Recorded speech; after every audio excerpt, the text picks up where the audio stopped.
जय जगन्नाथ। नमस्कार बंधुगण। ओम क्लीं गुरुदेवाय विद्महे प्रेमदाताय धीमहि तन्नो श्री गुरु प्रचोदयात्।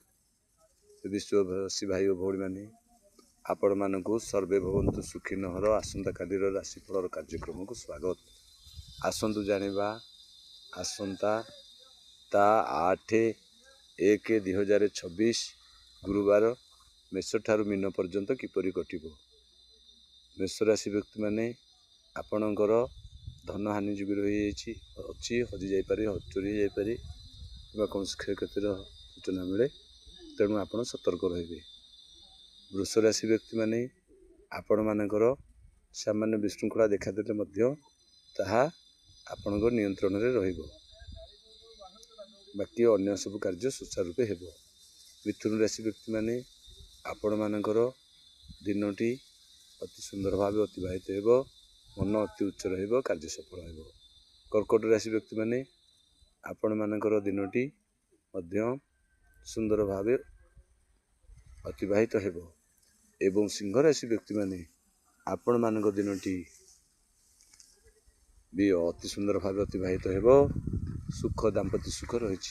कन्या राशि व्यक्ति माने आपणकर दिनटी मध्य सामान्य खर्च जो रही भलरे अतिबाहित हेबो। तुला राशि व्यक्ति माने आपण मानकर सर्वसुख सर्वसंपद लाभ। बिच्छा राशि व्यक्ति माने आपण मानकर मध्य अति सुंदर भावे दिनटी अतिबाहित हेबो। धनुराशि व्यक्ति माने आपण मानकर क्लेश जनित किछि दुख भी अच्छी, तेणु आपण माने धनियाटी खाई नियंतु, सतर्क रहिबे।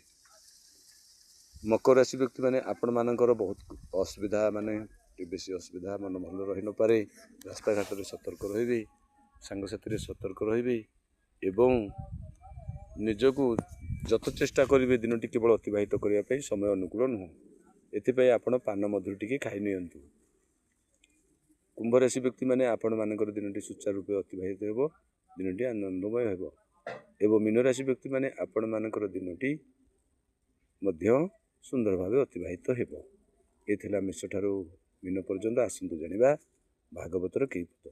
साधु जेमल पवन काष्टकु करंती चंदन, साधु को जेदी एक क्षण तारे संहारे नारायण।